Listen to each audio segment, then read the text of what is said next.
y'all join me in the invocation this morning. Heavenly Father, we're thankful for this day, and we're always grateful to get to come before you and to work on our county's business. Father, we want to be a blessing to all our residents here, and we just ask for your guidance, your direction, your wisdom. Help us to make wise choices.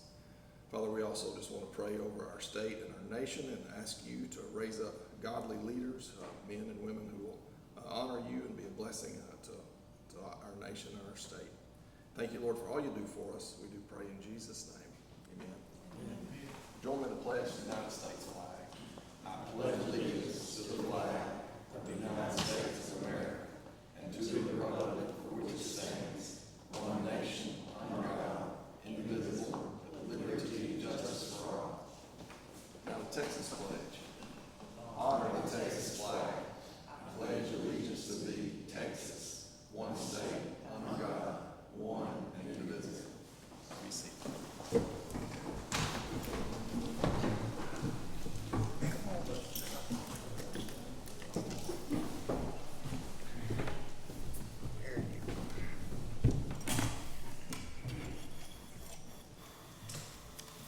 Are there any announcements today? Anybody have anything? Don't see any public comments.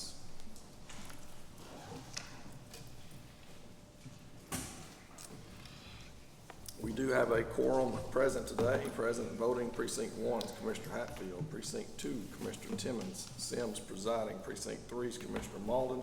Precinct 4 is Commissioner Ebar. We'll call County Court to order. It's 9:01 a.m. here on the 30th day of July 2024. We're in the Harrison County Historic Courthouse here in Marshall, Texas. The first item this morning is from our auditor. Good morning, Ms. Amy. Good morning, Judge, Commissioners. This is item number 1, consideration and approval regarding line item transfers. You should have a copy requesting $50,785.88 transferring between line items. One of the major, the largest one is from the SB 22. What that is doing is transferring between the two jails. We budgeted in one, and the actuals are actually posting in the other jail. So that's all that is truing that up. Is there a motion to approve? Motion. Second. Motion by Commissioner Ebar, second by Commissioner Malden. Any questions, comments? All in favor? Aye. Any opposed? Hearing none, our motion passes 5-0. Next item is consideration. Item number 2 is consideration approval of payment of regular bills. Requesting payment of $1,115,120.29.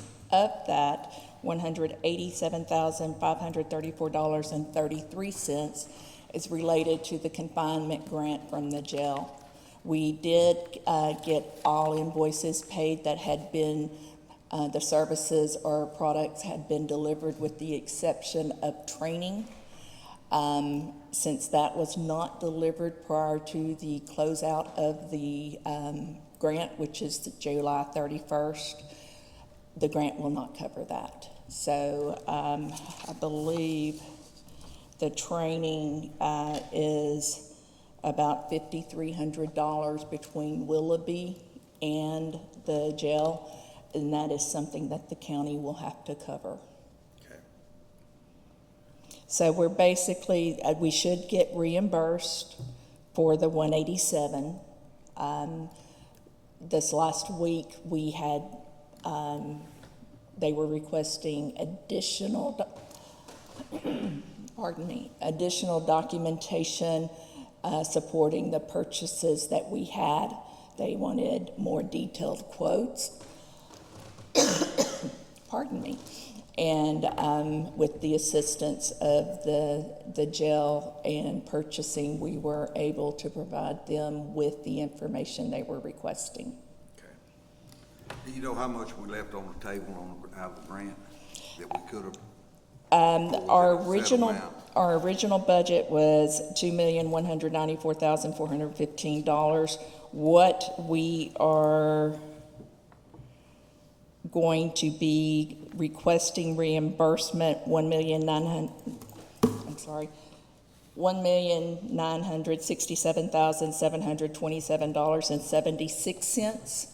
So we were able to get the majority of it, of the almost $2 million. The $5,000 is what the county's on the line for. We have been reimbursed for $817,756.91. So that's only reimbursement from January through April. So I'm hoping now that we have provided the additional documentation that they've requested, we'll start seeing the payments for October through December, and then May and June and July. I will be, once these bills are approved, I will be submitting the July invoice so that we are meeting all of the requirements of the jail or of the grant, so that they can't come back on us and say, we're not reimbursing you because you didn't comply with the grant guidelines. And July's invoice is going to be over $500,000.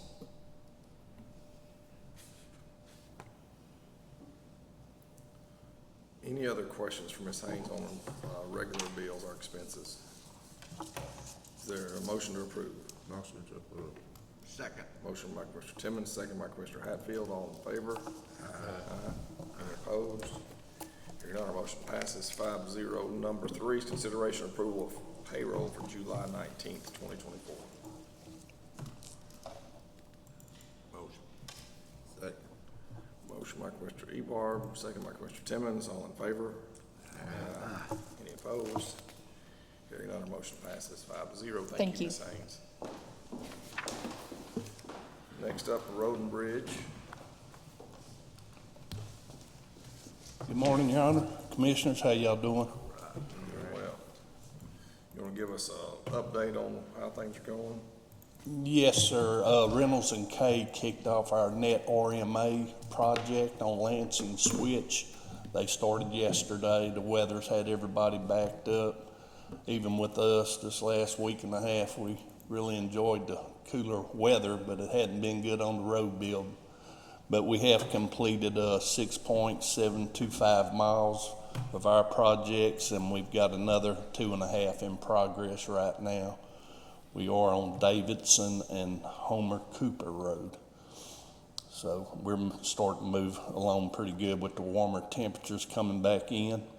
And we're also still chasing all this storm damage money for the disaster relief. Been working close with the fire marshal, getting all these numbers together. So the way he's talking, we don't have to meet that threshold that they originally talked about. We don't have to? We do not have to, so that's a good thing, but there's still a whole lot of cleaning up and repair work to be done. So it's still gonna take us a couple of months to fix everything that Hurricane Beryl blew up on us, you know. And we're continuing to patch, routine maintenance, still working 6 days a week, 10, 11, 12 hours a day, trying to get all this summer work done. That's about all I've got. Look, as we were going through our budget, there's about $75,000 left in our ARPA money that we'd like to use, maybe on some seal coat or something, that is still left.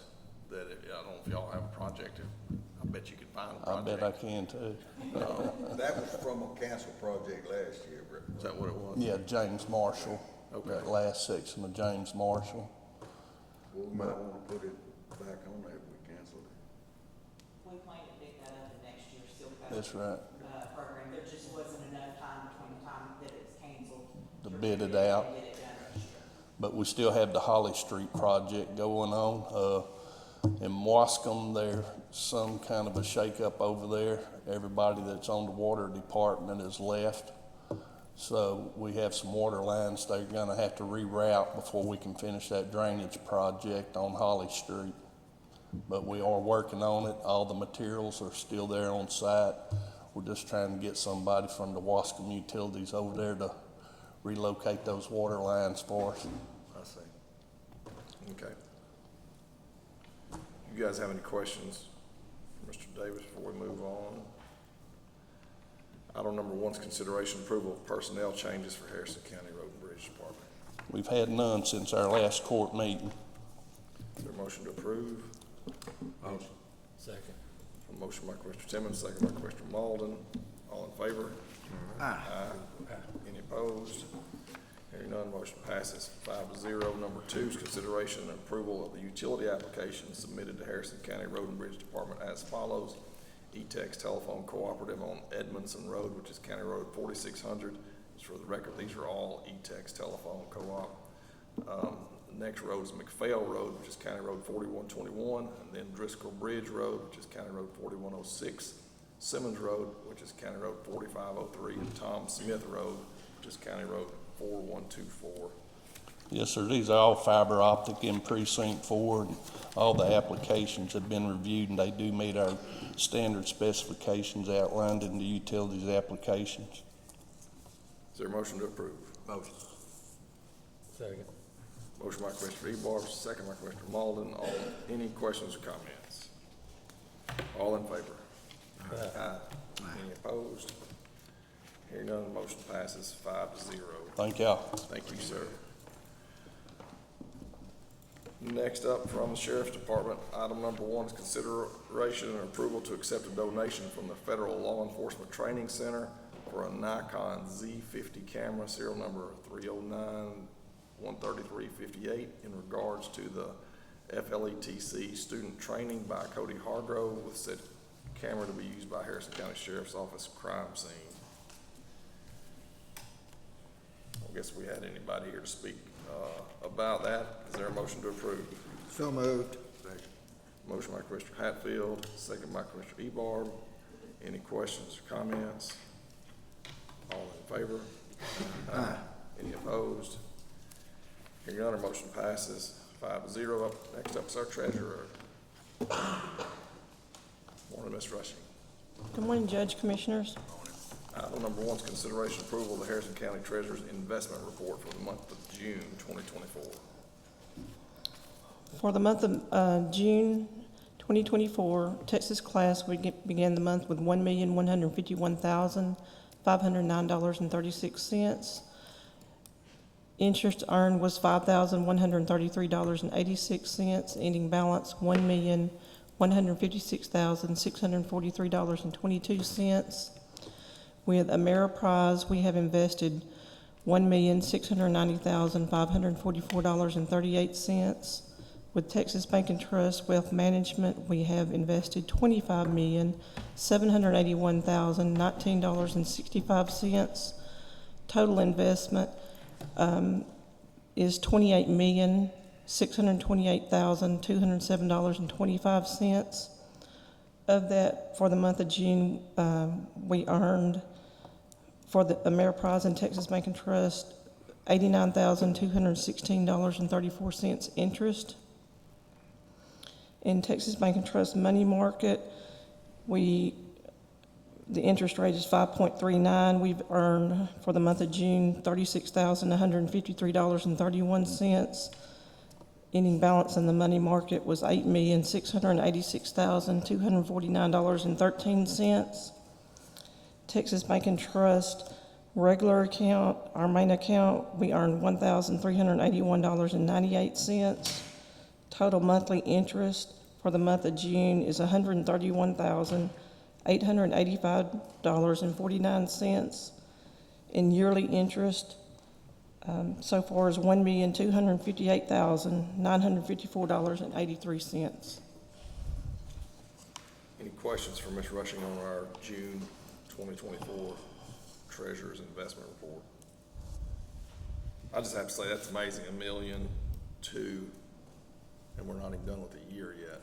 Yes, we'll be succeeding what we earned last year. We're gonna be close to about 1.6, a little over, if it holds out the last. At least 1.5, yeah. You know, I can't thank y'all, the committee, enough, because, you know, people don't realize, but we're now fastly approaching what y'all were able to generate. It's almost equal to about 1.5 cents a tax rate. To me, that's money from heaven, and it's due to y'all's diligence and staying on top of it. So I don't think we can echo enough how much we appreciate what y'all do. Thank you. Yeah, We- it's not a commercial Yes. for Texas Bank and Trust, but they've been a big blessing to us. They have been a huge blessing, Texas Bank and Trust, and the wealth management Yeah. as well. Is there a motion to approve? Motion. Second. Motion by Commissioner Ebar, second by Commissioner Malden. Any other questions or comments? All in favor? Aye. Any opposed? None, motion passes 5-0. Item number 2 is consideration and action regarding the approval of the treasurer's monthly report for June 2024 and authorization to publish on the county website pursuant to local government code section 114.026. Beginning the month of June, we begin the month with $9,742,427.35. Receipts were $3,316,297.12. Disbursements, $5,291,519.37. Our investment total was $28,628,207.25. So cash plus investments for the month of June was $36,395,412.35. Is there a motion to approve our treasurer's monthly report? Motion. Second. Motion by Commissioner Timmons, second by Commissioner Hatfield. Any questions or comments? All in favor? Aye. Any opposed? Hearing none, our motion passes 5-0. Thank you, Ms. Rush. Thank you. Next up is our tax assessor. Good morning, Ms. King. Good morning. Item number 1 is consideration and approval of the contract agreement between Accelerated Card Company, LLC, doing business as Certified Payments in Harrison County, so that Harrison County can accept payments by electronic ACH entries through a third-party ACH service provider. So basically, I'm coming to get approval so that we can start accepting e-checks through our online portal. Right now, we're just taking credit cards, and the fee for credit cards is 2.35%, a minimum of $2. If we start taking e-checks, it's a flat fee of $2, which will save taxpayers a lot of money, and so we're trying to get that approved. And you're using the same company? We're So still it's using just- it's certified just- payments. Just adding the check payment? Yes. When somebody uses this system, do we, the county, pay the $2.35 or 2.35%, or does the person No. pay it? The person pays that, and that goes to the vendor. But we don't pay. No, we don't pay That's none where of they that. make their money is Yes, off the correct, yes. backside, okay. Correct. So it's a convenience fee that It's a convenience fee. the customer pays? Correct. Yep. Good questions. Anything else? Is there a motion to approve? Motion. Second. Motion by Commissioner Ebar, second by Commissioner Timmons. All in favor? Aye. Any opposed? Hearing none, motion passes 5-0. Thank you, Ms. King. Next up, from our elections office. Good morning, Mr. Robinette. Good morning, Judge and Commissioners. Morning. Item number 1 is consideration and action to discuss and approve the proposed polling locations for early voting for November 5th, for the November 5th, 2024 election as follows. The main office, which is the Harrison County Elections Office, T.J. Taylor in Karnak, the Wascom Sub Courthouse, ESD 9 in Elysian Fields,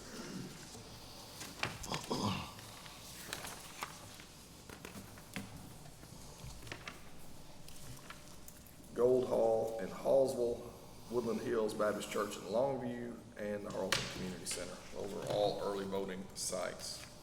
Mr. Robinette, any comments on, those are the same sites we've used in the last election, is that right? That is correct, yes, sir. And Use those in the primary. We use those in the primary, and you probably get the most feedback, I suppose, from voters. Any complaints or suggestions that you received from those locations, or everything seemed okay? Everything seems okay, really. So the party chairs were in agreement on these, and we met in probably January or February to discuss these polling locations, and we came up with these 18. And during the primary, the main office was open the second week, 12-hour days. This election cycle, the law calendar says that we're supposed to be open at the early voting locations 12-hour days, at least 2 days, probably the last 2 days of that second week. And of course, the main office has to be open on Saturday and Sunday of that middle weekend. We didn't have a early voting place up in the Woodlawn area. We did not. And I sent all of you a couple of emails this morning in case you needed them for the court. I just went ahead and handed you a copy of the map with the dots on it where I think that these locations for the election day will be. And if you just glance over it, we got 3 on the east side, 3 on the west side, and then the elections office in the middle. And from our past experience, it seems like it doesn't make a whole lot of difference if we open additional ones in the city for early voting. So most people seem to go to the main office. So. This is for election. Yeah, those 18 dots are the election day ones. Best I could guess it on that small map. So. That's helpful, thank you. Sure. Any other questions on our early voting locations? Is there a motion to approve? So moved. Second. Motion by Commissioner Hatfield, second by Commissioner Malden. All in favor? Aye. Any opposed? Hearing none, motion passes. Item number 2 is consideration and action to discuss and approve the proposed polling locations for Election Day voting for November 5th, 2024 election as follows. The Marshall Convention Center, ETBU, Wiley University Student Center, TJ Taylor in Karnak, ESD 9 in Elysian Fields, ESD 3 in Scottsville, St. Mark's Methodist Church, ESD 2 Station 3 in Nesbit, Gold Hall in Hallsville, ESD 1 Station 3 on FM 449, Woodlawn Baptist Church, Harleton Community Center, West Harrison Volunteer Fire Department, ESD number 1 Main, Wascom Sub Courthouse, Friendship Baptist Church, Marshall Public Library, Morton Baptist Church, and Woodland Hills Baptist Church.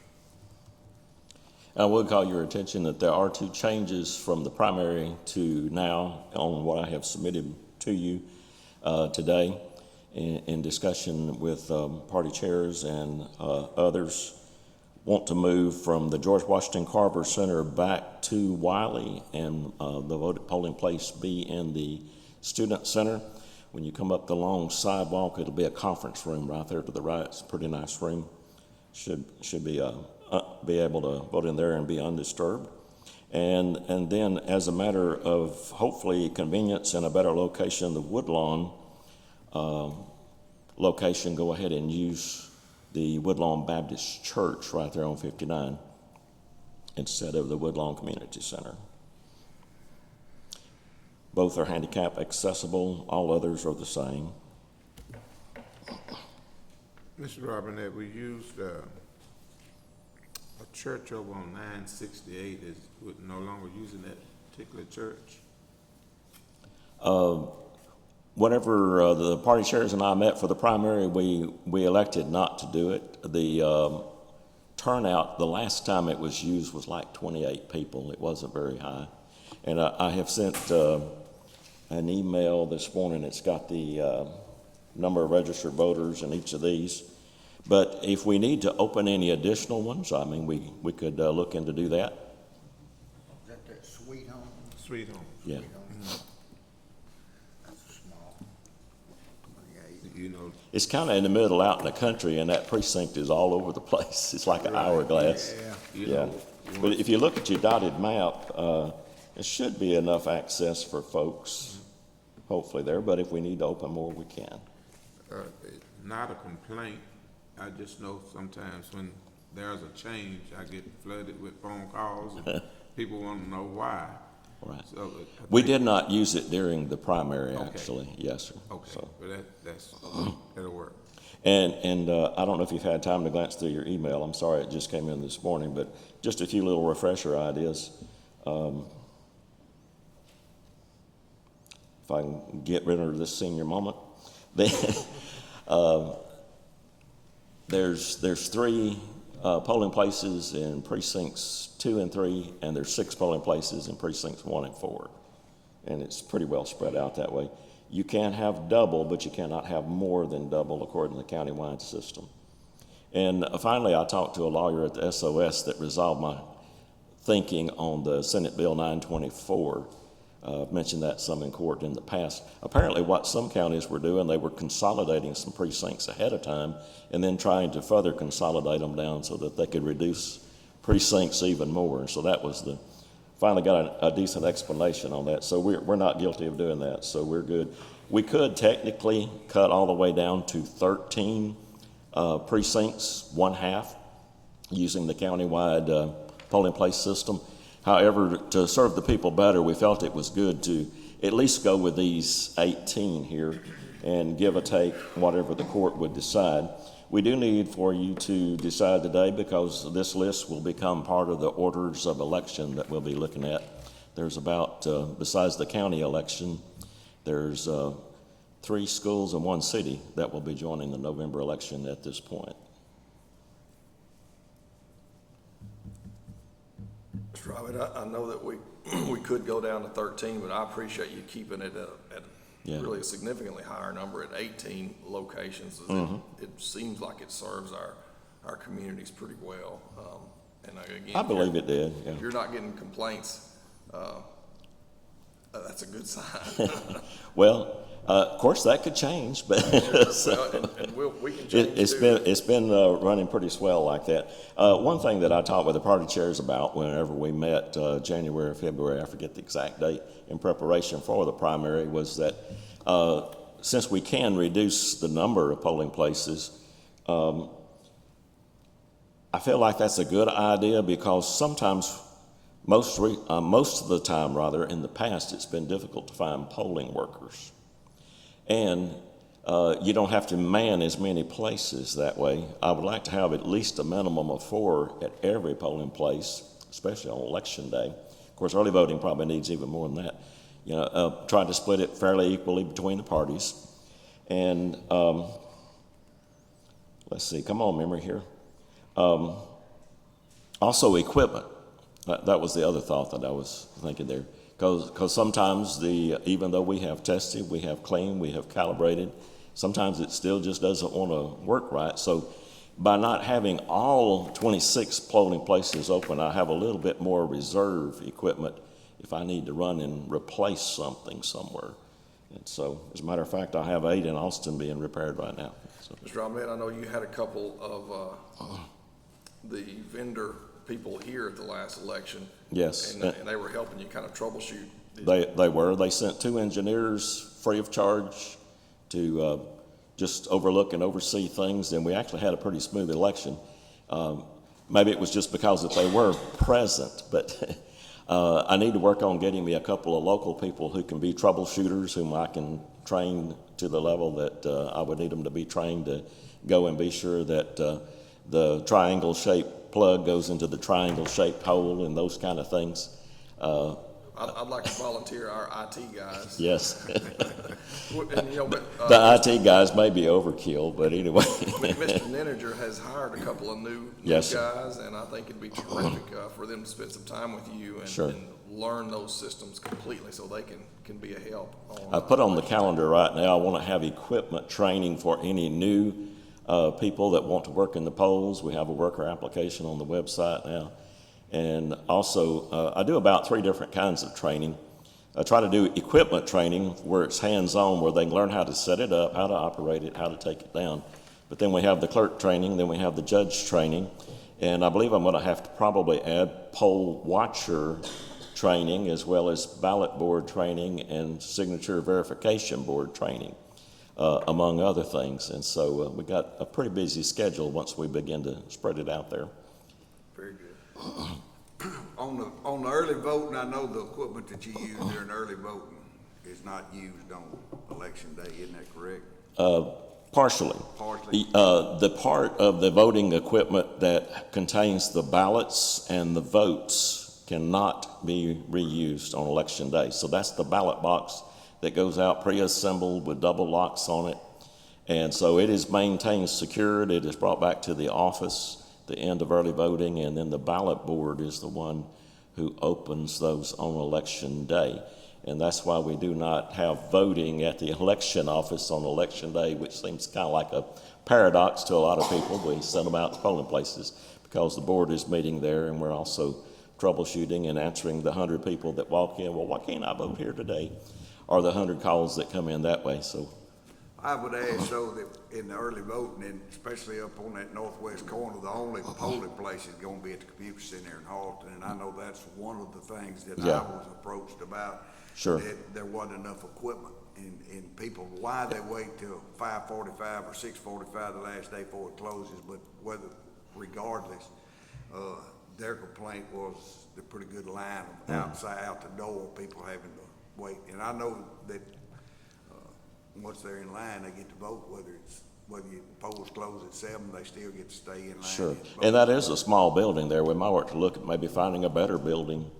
Some of those little community centers are pretty tiny. If you, Well, that one is small. yeah, But, that would be one request that I'd like to see. definitely. You can only put so many in that small room though. So Well, then if it's not adequate, then we need to be looking at moving it. might ought to either move it or maybe put an additional polling place out that way somewhere. But you can't have more than one polling place per precinct. But we could open another precinct somewhere if the court so decided. You know.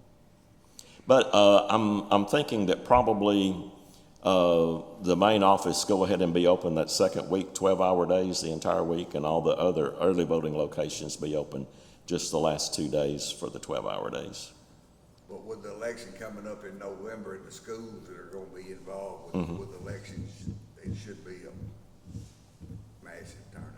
It could well be. I was looking at the turnout that we had from 20 and 22 and 24 in April. In November of 2020, we had 34,991 registered voters and 24,694 came out to vote. And as of today, we have 46,660 registered voter, and at least 39 came in through DPS this morning. And so people are steadily moving to Texas. Do you attribute that to new people moving here? There's been a lot of people moving here, sure has. And I'm kind of surprised when I looked at the numbers and looked back this morning. I thought, wow, so we had about 71% turnout in 2020. And in March of 2022, we had just under 10,000 that turned out. And in March of 2024, we had about 10 or 11,000 that turned out to vote in the primaries.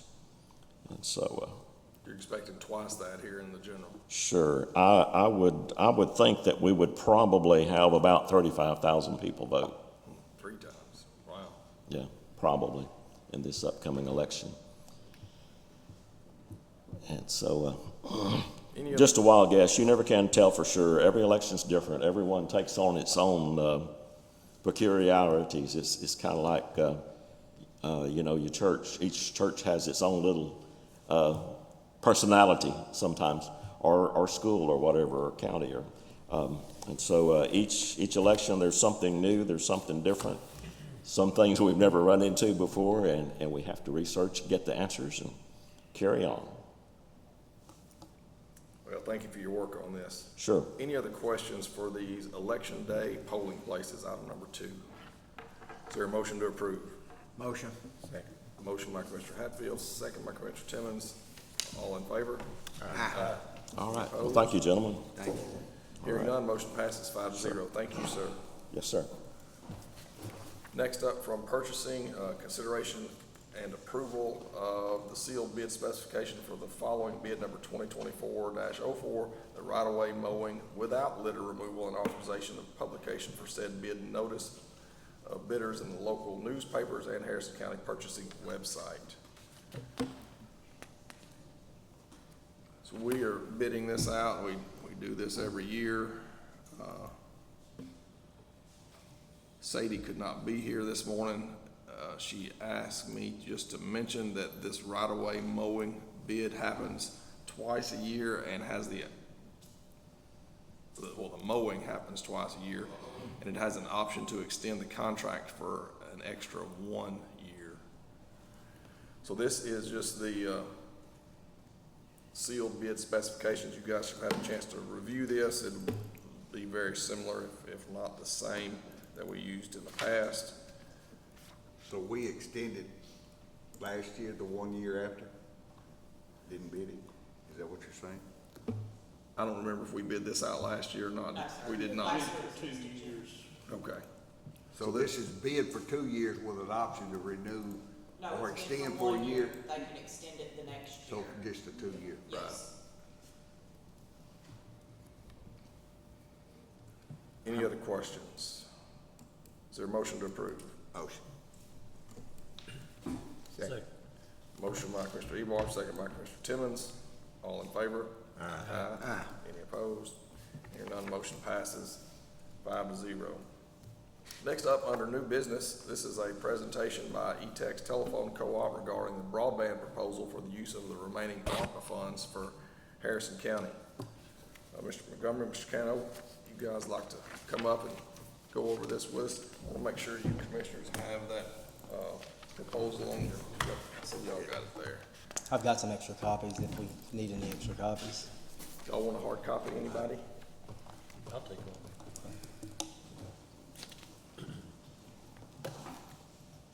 So just to kind of tell y'all what we're doing here, the county has $1.5 million left from our ARPA money, the American Rescue Plan Act, and it can only be used on water, sewer, broadband, or COVID expenses. We don't have any COVID expenses. The county doesn't operate any water supplies, although we did give $1.5 million to our water supply corporations, our little community water systems. We don't have any garbage collection, so that just leaves broadband expansion. Thank you. Thank you, sir.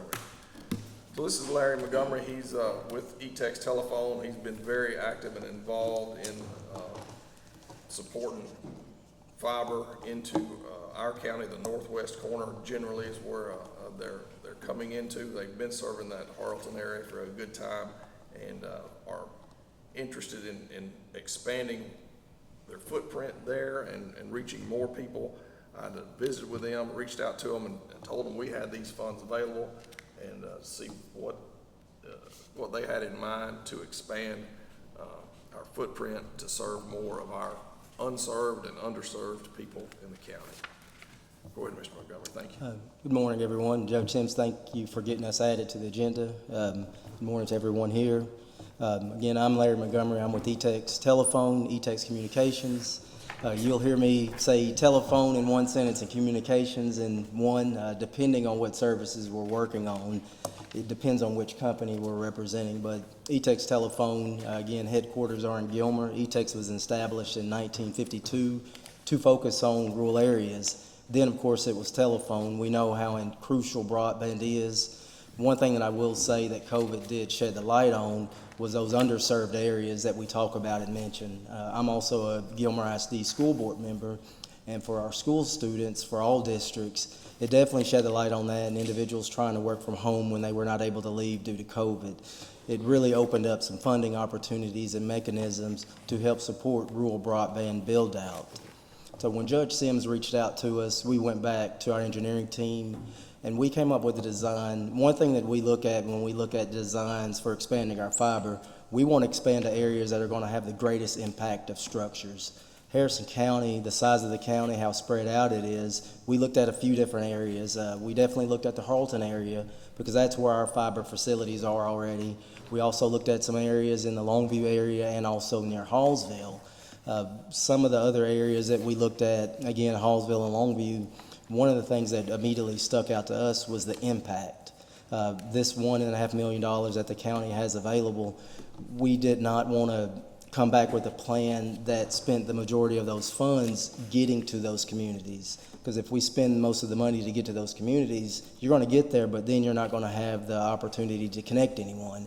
The point of it is to connect as many structures as possible. So what we did, we looked at utilizing existing fiber that we have in place, existing conduit that we have in place, but also investing portions of our money.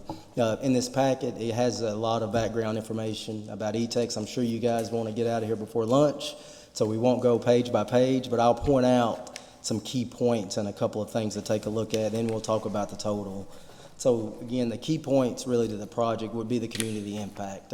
With fiber, we would make fiber available to over 900 structures. The majority of those are going to be residential structures that would be otherwise underserved or not served at all. There are some businesses, we have had some businesses in the Harlton area that have reached out to us monthly, some of them have, wanting to get fiber to their locations, so it would definitely help those.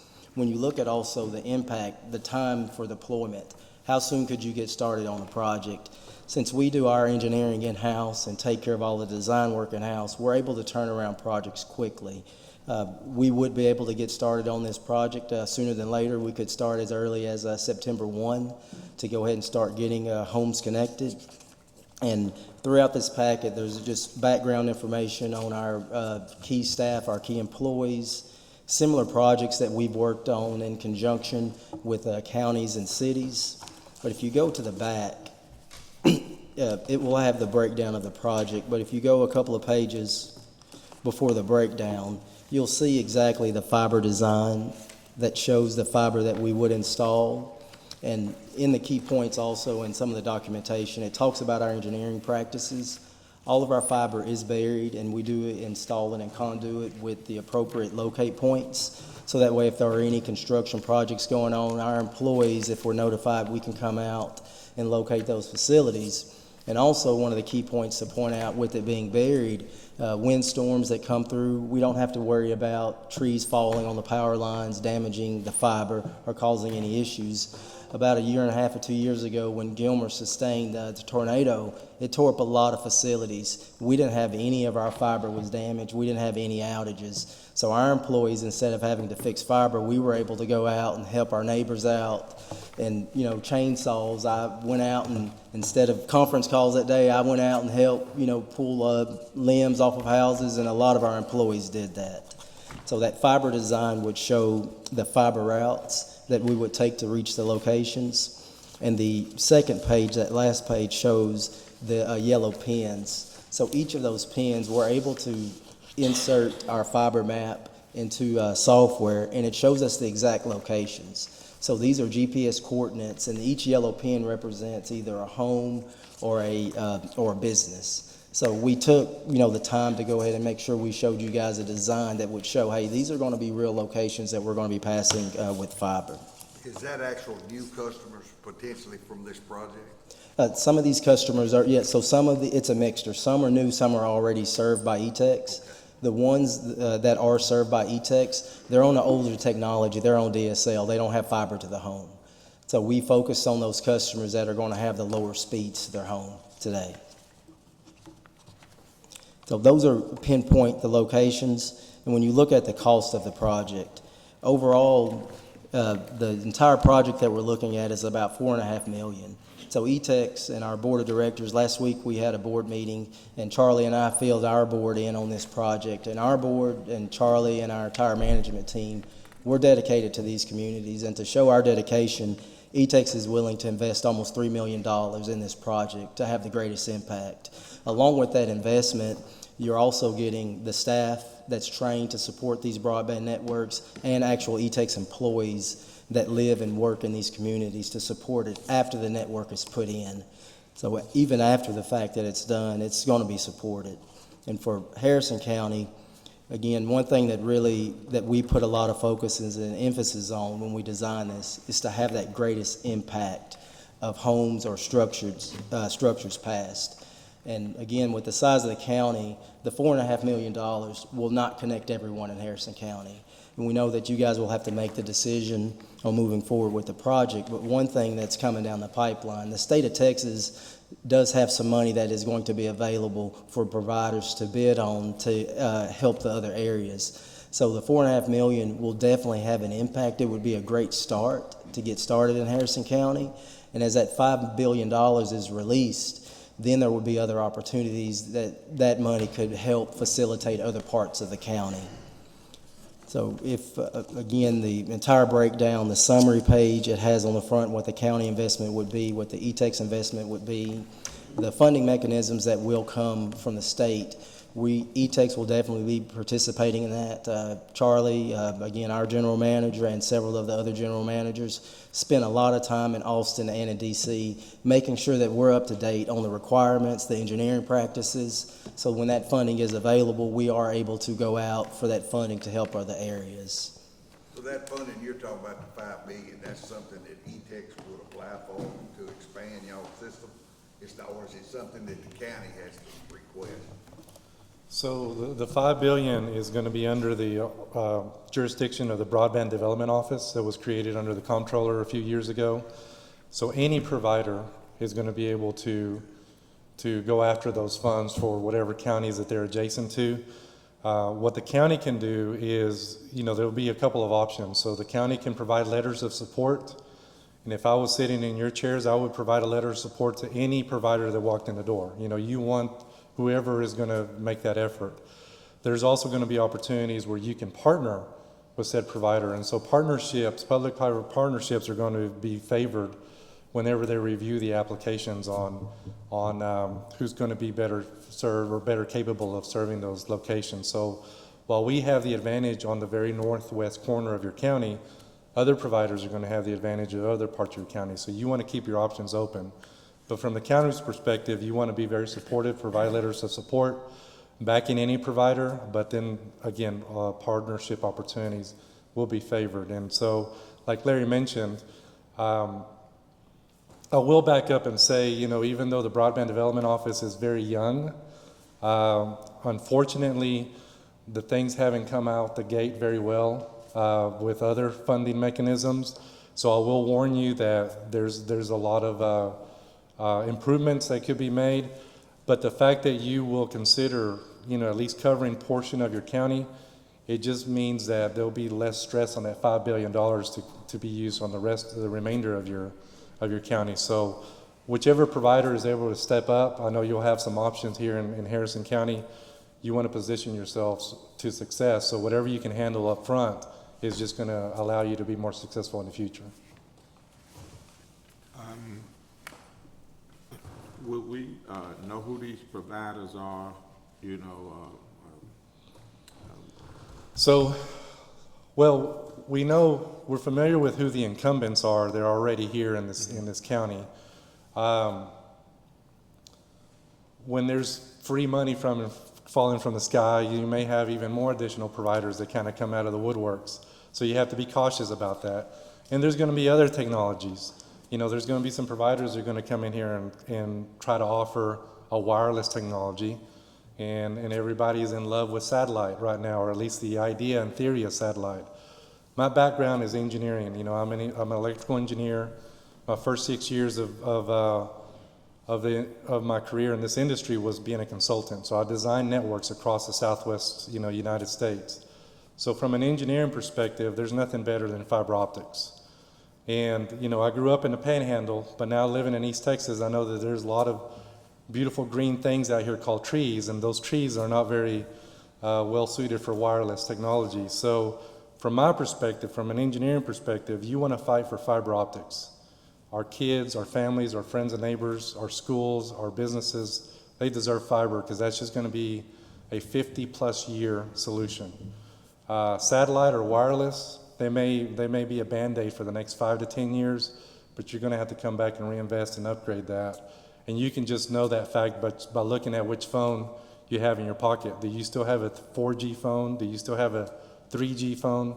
No, every 5 years you're pretty much forced to upgrade to the latest technology, and so do those providers have to upgrade those towers to the latest technology. So you know who the incumbents out here are, whether it's the big boys, the big names, or maybe a cable company that's kind of building out in these rural areas. You just have to look and see who has the best ideas and the best plans to give you the best technology to serve your county. Yeah, my concern was that, well, you'll be able to take care of the north and the west side of Harrison County, but we have school kids, we have jobs, and on the east and south side. Yes, sir. You know, and my concern was how fast, I guess that would depend on funding, you know, and if there's any money falling from the sky. Right. You know, for the other part of the county, I'm listening already, my phone is ringing already. What happened to us on this side, Yes, sir. you know? Yes, sir. And again, like Larry mentioned, you know, I spent a lot of time in Austin, more than I ever thought I'd imagine spending time in Austin and at the Capitol. There is $5 billion that has been close to $5 billion that is earmarked for broadband for everybody. Okay. And so that is the goal, is to get broadband to all of these locations. So the good news is there's been funds earmarked, and it's a once in a generation amount of money that has come down from the federal government, as well as the state legislature has created and added another 1.5 billion of their own to get to that, close to that $5 billion. There's some state ARPA funds that are being used, and in other counties right now, you may hear the term Boot 2. Well, these Boot 2 funds are being made available to 24 counties across the state. Unfortunately, you're not one of those counties at the moment, but there is money coming. It is moving at a snail's pace because of the group in Austin that again, it's young, and they're trying to figure out how to resolve some confliction, you know, because there's going to be deconfliction problems or challenges. And from what I mean by that is, what if you have 3 providers that are all overlapping each other wanting to serve Harrison County? Well, somebody has to have the subject matter expertise to determine, well, which one do I pick? Is it company A? Is it company B? Who do we give this money to? You hope that you have that challenge and that problem in this county. But the organization and the agency being so young, unfortunately, Texas is one of the slowest states in the country that is moving this money, where you already have probably a third of the country states have already been funding projects. But Texas is not. They're a little bit behind, and it hurts my pride being a Texan. You know, we always want to be the biggest and the best, but in this case, we're not. So I'm just being very transparent that, you know, there is money coming. There's going to be funding. It's kind of moving very slow, and I definitely spend a lot of time in Austin being very transparent and making everybody aware. Our legislators have done their job. The House and the Senate has done a job to pass bills and kind of move that forward, but the agency is what's falling behind on the consultants that they're using. So to answer the calls and the texts that you're getting, there is going to be a solution. Hopefully it'll be sooner than later. Just a couple of comments I have. Now fiber, like roads and water, it's a fundamental utility that we all have grown so accustomed to. We kind of expect it and need it. So I appreciate you guys considering spending our money to grow that. And we've talked about fiber for a good while now, and this is a huge project for our whole county, and this is our first bite really at it. That's how you eat elephant, one bite at a time, right? So here's our first bite. We're going to continue to push, just like Charlie said, for other providers. If they want a letter of support, we'll be ready to do that, to encourage them, because y'all can't serve the whole county. I don't think that's your goal. I think you want to serve that northwest part the best you can, and this helps. What you've drawn here on your map, I think, is a good launching. You're not closing it. You're preparing it to continue to grow, is what it looks like to me, which I appreciate. Yes, sir. Well, you know, I would love to serve the whole county. There's nothing more that I would love to do, but we have to be realistic about where our strengths and our existing infrastructure is. And there's other providers that should have the advantage to serve the other parts of your county. But yeah, I would love to serve the whole county. But you know, again, just being having some common sense too. There'll be providers that should be in place that should serve that better than eText. So we want to stay in our lane and serve the corner that we have the advantage in. At least take care of that to the best of our ability. So then you have less to worry about, and there's more funding from the $5 billion that can be spent to those eastern, southern, and northern parts of the county. I also want to let you guys know that in those, the kind of the federal guidelines for these ARPA funds, they recommended that we use co-ops because they're locally owned, rather than giving our money to some privately held, broadband company, which makes sense. I mean, we've got E-Tex in the northwest and East-Tex in the southeast. And I did reach out to East-Tex, and they were interested. I haven't heard anything back from them. Nothing like what I've heard from E-Tex. And I wondered why, but a huge part of our growth in the county is on this northwest and west side, not so much the rest of our county. So maybe that's why they're not so interested. I don't know. They've not responded to me. Well, I know East-Tex very well. They are kind of very similar to us. I know that they've started to invest very aggressively, and so they'll put closely behind us on serving all of their territory, and they're being very proactive now. So while they may have some distractions and some other focuses, it won't be long for them to circle around and cover their entire territory. They're a bigger company than we are, based on footprint. And maybe the war chest funds that they may have availability to them. So I see that they will come around and serve that sooner than later. Because we're a little bit smaller, we have to be as scrappy as we can. And to your point also, and I appreciate the state showing favor to cooperatives, because I like to pick on the big boys a lot. You know, we are not governed by shareholders and owners. We're governed by the people that we serve. You know, I answer to a board of directors. They represent the districts that we serve. So we're here to serve our friends and our neighbors, not to increase our margins and to make shareholders wealthy. Yeah, my comments, my question was answered when I found out that you could only serve a certain area and not the entire county. That was concern. I was wondering why didn't you just expand it on around, you know, but once you said stay in your lane, I understand that. Yes, sir. Something else I appreciate about you guys that I don't find with, and I've spoken to a number of broadband companies, y'all are very willing to work with others.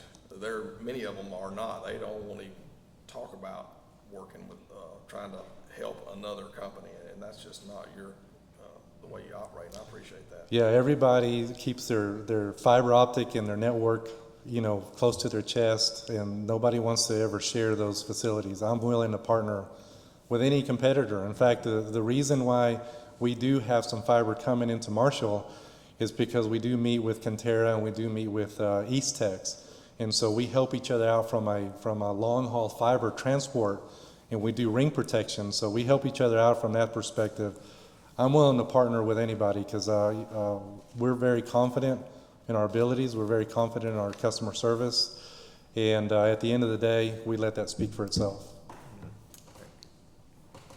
Any other questions for these guys? Today was just discussion only. If you guys, I wanted you to hear from E-Tex, and our next step, maybe our next meeting would be to consider an agreement, a contract with you guys to build out what you've shown us here for the price you've given us. But certainly today is about answering any questions. So if y'all have anything else, please. We'll send a sample of that agreement. You know, we've already had a lot of other partnerships with other economic development boards in some other counties. So we'll send that exact agreement that you can review. And again, we appreciate the opportunity for this proposal and look forward to future discussions. Ask one question. I noticed in your brochure, it talks about y'all's service area. I mean, it runs all the way from Mount Pleasant to Palestine to Center and back up to Linden and Dangerfield area. Is that E-Tex's, or is that y'all have connected with other providers for this continuous ring? Is this what you're talking about? Or So that's E-Tex. That is our own fiber expansion that we've grown that much. You know, we used to be 710 square miles of cooperative territory, and this is where we have a regulated entity and we have an unregulated entity, and that's the difference between E-Tex Co-op and E-Tex Communications. The regulated entity, you know, originally is 710 square miles, that is mostly Upshur County, parts of Marion County, and we dip into Harrison. That's part of our regulated entity. That entity gets subsidies, support mechanisms from federal and state USF, Universal Service Fund. I can get on the soapbox and talk about this all day, and I appreciate that question.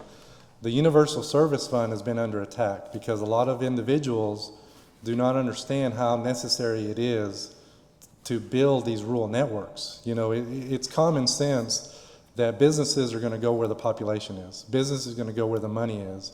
And there's not enough end user revenues out in the rural areas to support a telecommunications company. So historically, there has either been, back in the old days, USDA created the Rural Utility Services, RUS. There used to be low interest loans. So the telephone network got built 50 years ago with 1.5% 30-year notes, and those were subsidized by USDA.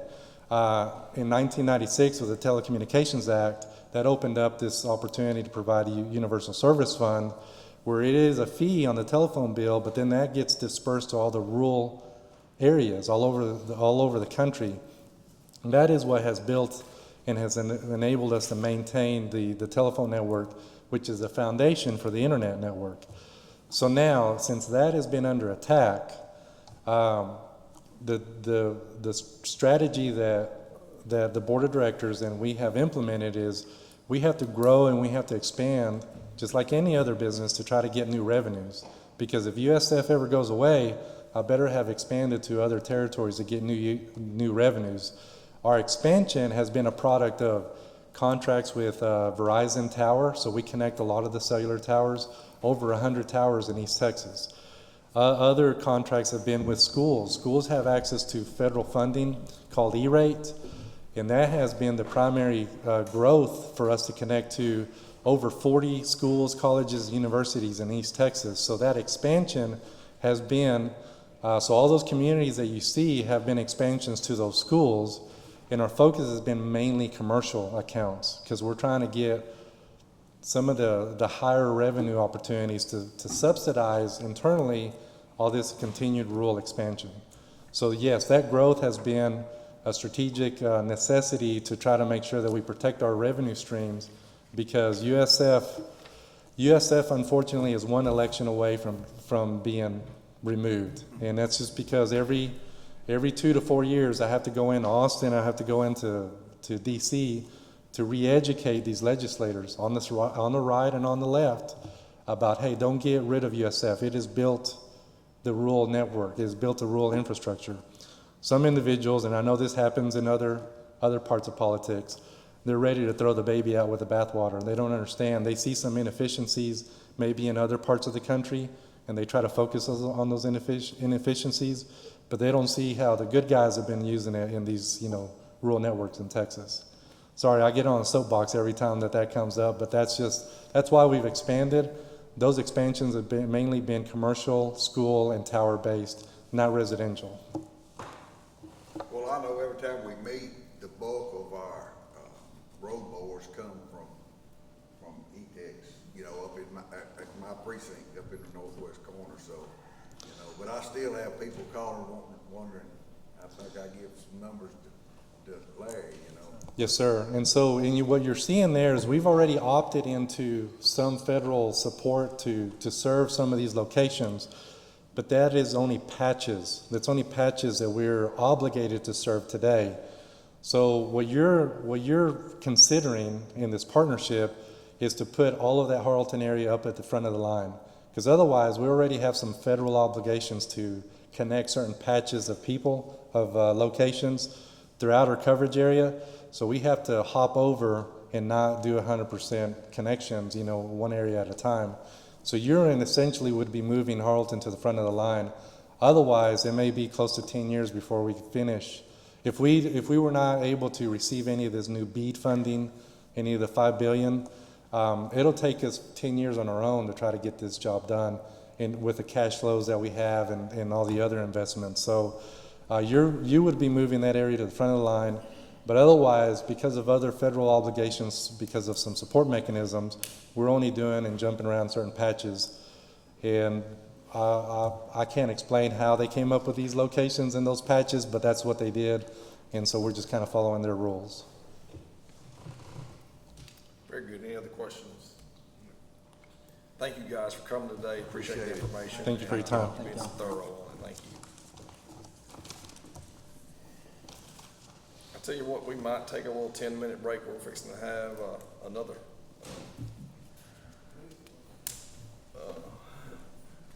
presentation, and I want to make sure we're ready for that. So let's, it's 10:05. Let's recess for about 10 minutes, and we'll come right back. Sure wish y'all would do the same. I'm on his.